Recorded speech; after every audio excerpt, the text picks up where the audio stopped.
In this video, we will be reviewing the setup appointments and emails. First, we'll navigate there by clicking on the navigation menu in the upper left-hand corner, clicking Setup, and Set up Appointments and Emails. On this first tab, the Booking tab, this is where you'll set up some basic preferences regarding your booking for appointments. So your booking interval is going to be the smallest interval of minutes that you allow an appointment to be booked. Traditionally, this number is going to be 10 or 15. Sometimes it's 5 and sometimes it's 30 or sometimes it's 60. You will put the value in minutes here. The visit type required. What this checkbox will do is when an appointment is booked, it will require a visit type. The visit types are located in Setup Client Preferences, and it's traditionally used to mark how a client heard about you. So maybe through social media or a walk-in or a referral, and so on.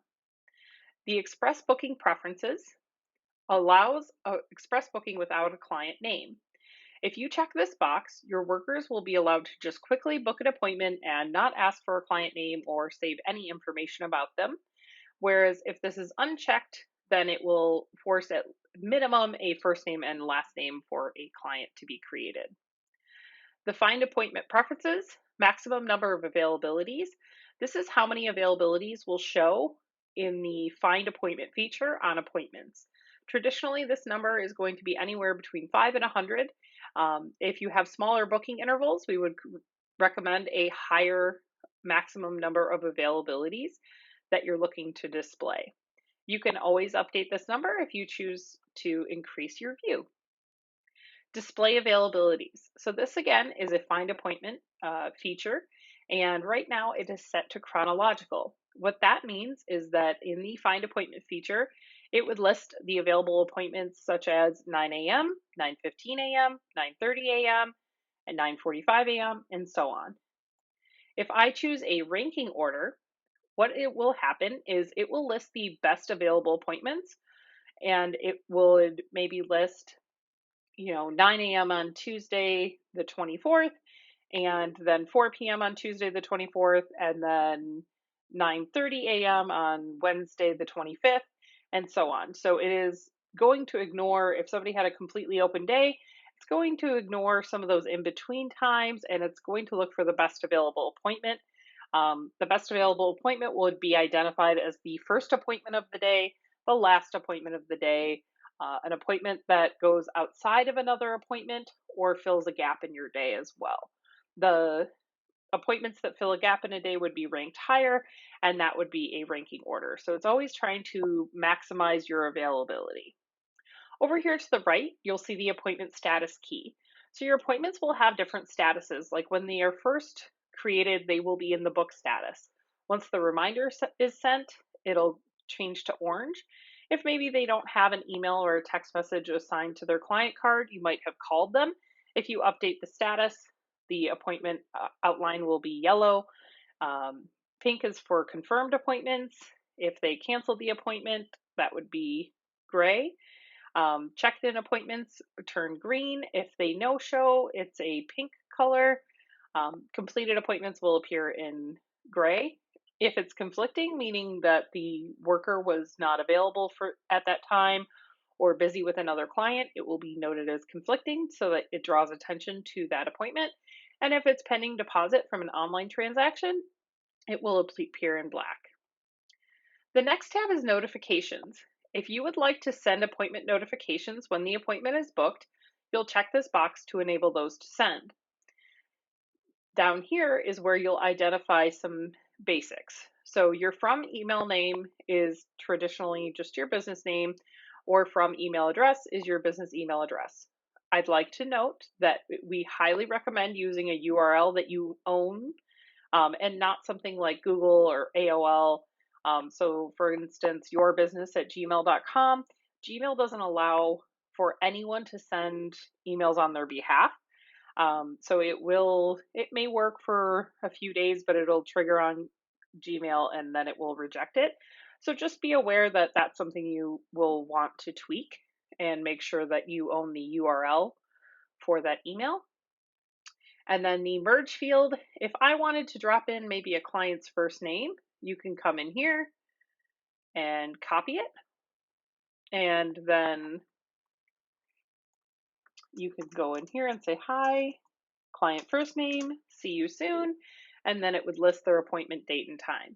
So there's multiple merge fields that you can use to drop into your communications. That will be a common trend in the reminders and the gift template fields as well. So down here, you have your subject. So this is your email subject when your appointment goes out. If you wanted to drop in the date and time here, again, you just select the merge field, highlight it, copy, and then I can drop it in and paste it. And then down here in the email template, it says dear, and then it'll put in the client first name. And you can structure this however you need and put in the information you want. If you want to test this, you could put in your email address and click send test email, and it will send you a test. And then this is how the email will go out. Over here to the right, we have the text message template. This is the text message that would go out. You have those same options to put in the merge fields, to put in things like client name or appointment date and time or their booked services.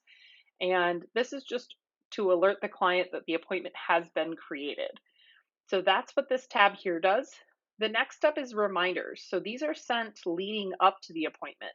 So you can tell it to send reminders at, and then you can say 1 day before the appointment at a specific time, or you can say so many hours. So if I want this to go out 4 hours before the appointment, we could do it that way. Hypothetically, most places do 2 days before the appointment, sometime in the morning, like a 9 a.m., 9:30, 10 a.m., somewhere in there. And then over here to the left, those same options. The business name, the business email address that they own the domain for. You can use the merge fields just like I showed you in the last screen. You have your email subject and your email template. And you can also highlight things and make them bold or underline, italic, and so forth. You can drop in your company logo, send yourself a test email, see how you like it. And then you also have the text message template, and this is where you put in that text information there. Now, be aware that the client tells the system how it prefers to receive communication. So during the online booking phase of creating the contact information, or when you're creating the contact information, when you create the client card, that is where it's identified of how they'd prefer to be contacted. So the client can tell you like, oh, I prefer text message, or oh, I prefer email, or you know what, why don't you send them to both, and then I'll really make sure I get them. So the system will send that out based on the client preference, and send those on out. Next up is the online booking tab. So this is going to be a long one. Bear with me, but there's so many great features right in here. So the online booking enabled. So first and foremost, if you're not ready to have your online booking out there, you'll want to make sure this is unchecked. But when you're ready to launch your online booking, you'll simply check this box and click save, and that will get your online booking ready. If you want online gifts to be an option where they purchase online gifts, you'll check this box. This does require you to have integrated processing set up. So just be aware of that. You would need integrated credit card processing. If you have questions about creating that type of an account, give us a call here at STX Software and we'll be happy to help you. This is the auto send pin login to new clients. So this is an email that would automatically be sent to any new client that's created, whether that new client is created from your software or from the online booking experience. And that is an email that would go out with a link to your online booking with their automated, auto-generated PIN to log in for the first time. After they log in, they can change that to any password they so choose. But what this would do is send them an email so that they have their login credentials right there readily available. So you can turn this on or off here. If you would like to allow new clients to book online, you'll check this box and enable it. If you do not want clients to book online, simply disable it. The online booking URL is here, and you'll be able to copy paste this into a separate browser and be able to look at your online booking if you want to preview it. And then this is your online gift URL. Some businesses like to post these things separate, like maybe around the holidays, you're really promoting gift sales. This is a direct link to your online gift, but they can purchase a gift through the actual online booking URL. Down here, we have select online booking background. So you can choose any color under the sun. We just have a heads up that the text of our online booking is white, so you'll want to pick a color that really looks good with a white text. So that's why we provided that here. Or you can upload an image. One of the great things about uploading an image is it is going to put a faint overlay on it that is transparent. It's just a little, so it just dims the photo a little to really make that white font pop. And you'd be able to upload a file. It does have the recommended size of the photo here.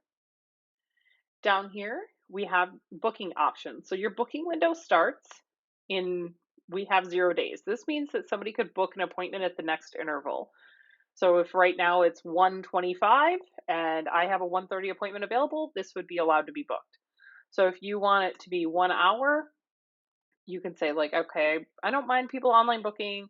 I need an hour's notice. If you want 4 hours notice, you can put a 4 in here. If you want a full day's notice, like you don't want people to book same day, this could require an entire day. And then booking window ends. This is how far out somebody could book an appointment. So typically people keep this pretty low, about 90 days. Other places that do a lot of like pre-booking may expand this out to 180 days or even 365, or whatever you choose. And of course, like many of our functions, you can update this at any time as you need.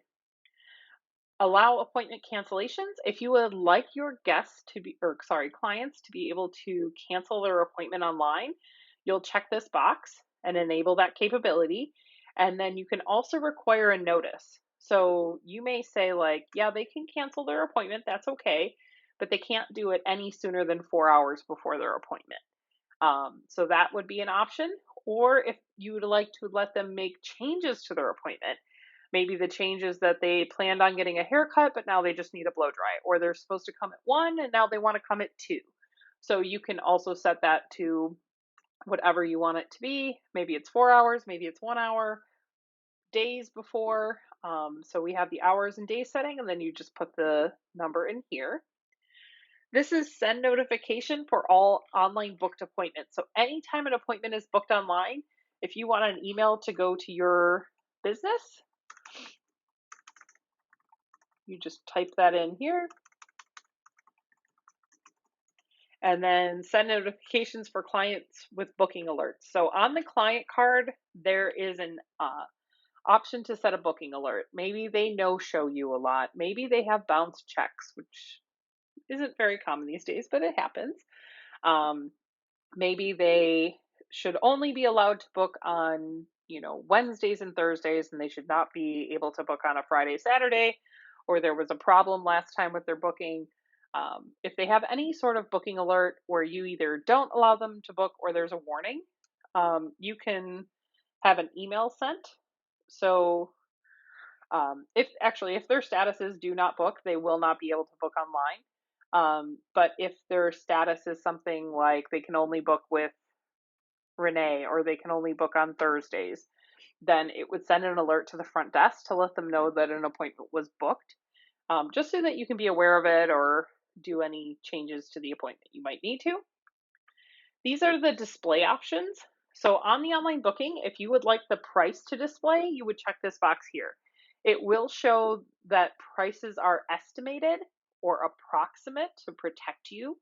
That also being said, it will, if you select an any worker, like I want a car detailing with anyone, it will show the level 1 price. So once you get to your worker setup, there will be a levels pricing in case your workers charge more. So it will use the lowest price when any worker is chosen. The total duration, this is how long the appointment takes. Again, same rules apply. When any worker is chosen, it will use the default first level of the service. So just be aware of that. And then show reward points. If the client has reward points with you, it will display those here if this is enabled. Require a token or credit card on file to book online.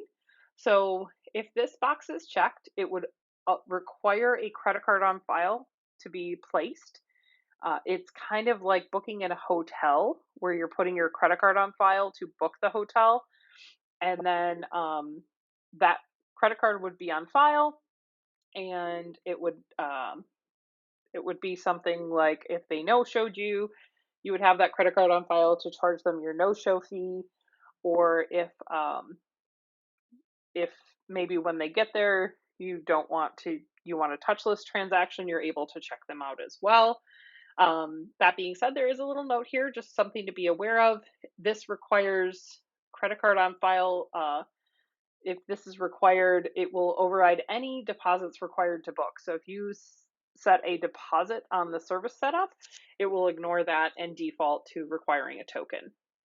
The maximum number of availabilities per day. This is kind of like the find appointment thing we mentioned a couple minutes ago on this video. And what that will do is when your clients see your list of availabilities, excuse me, this is how many total availabilities would display to your clients. So if you only want like a few appointments to display, you can update that setting. And then online booking login message. So on your online booking page at the bottom, you can customize a message to let them know, if there's certain services that you only book over the phone or so forth.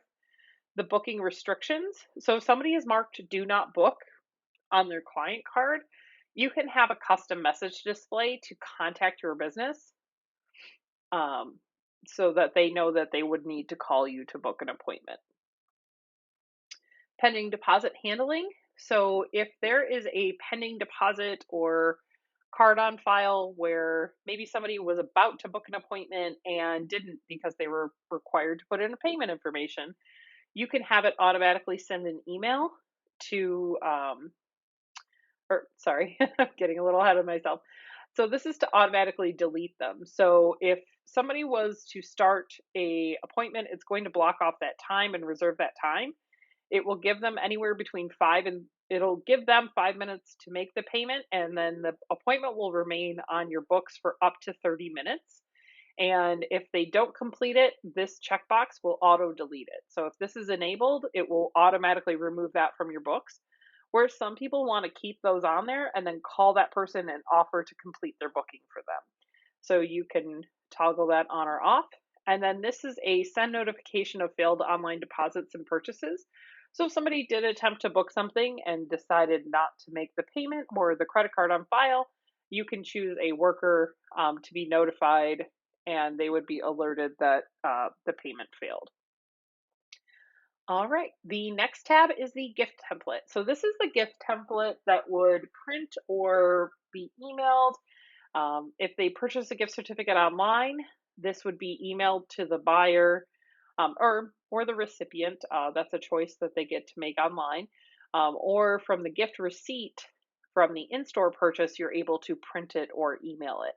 So here's where you would design it. Those merge fields are available here, so you can put in things like the gift amount and so on. You can use this tab to put in photos and center and align things, make them bold, and you just come in here and you can edit it as needed. And of course, send yourself a test email. And then when you're all done with these settings, of course, click save. Thank you for watching and have a great day.